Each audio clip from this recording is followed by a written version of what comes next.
بسم اللہ الرحمن الرحیم۔ کون سی بیماری میں کیا کھائیں؟ نمبر 1، بواسیر میں امرود کا استعمال کریں۔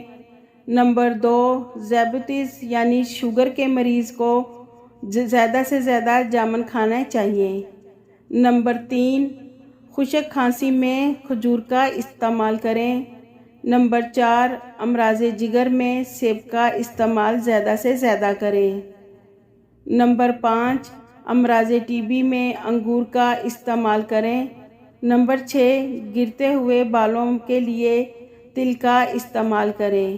آپ تل کو بھون کر بھی کھا سکتے ہیں اور آپ تل کا ایسے بھی استعمال کر سکتے ہیں، جس کی وجہ سے آپ کے گرتے ہوئے بال رک جائیں گے اور آپ کے بالوں کی گروتھ بڑھ جائے گی۔